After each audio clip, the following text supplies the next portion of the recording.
এই জন্যই আপনাদের পাশে চলে আসি। আজকে আপনাদের ভোটের কারণেই আমি সংসদে, আপনাদের ধন্যবাদ দেওয়ার জন্য, কৃতজ্ঞতা বলার জন্য আমি আপনাদের পাশে চলে আসি। এটা মনে রাখেন। এই 5 বছর দেখবেন আমারে, মাসের মধ্যে 2 বার দেখবেন, 3 বার দেখবেন, বুঝছেন? এরকম এমপি দেখবেন না যে জনগণের পাশে সারাক্ষণ থাকে।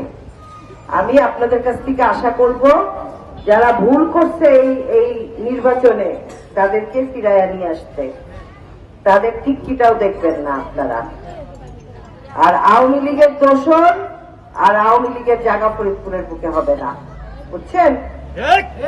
সবাইকে প্রতিহত করতে হবে। আওয়ামী লীগের আমরা ফরিদপুরে জায়গা দিব না।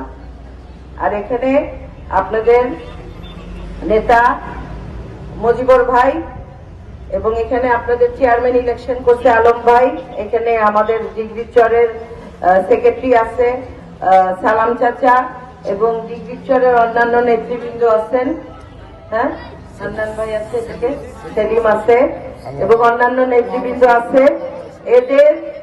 এদের কাছে যে কোনো প্রয়োজনে আপনারা তাদের কাছে যাবেন। আর আমার কাছে যাইতে হলে আপনি আমার বাড়িতেও যাইতে পারবেন অথবা তাদের মাধ্যমে যাইতে পারবেন, কোনো অসুবিধা নাই। এখন আমাদের দিন পাল্টাইতেছে।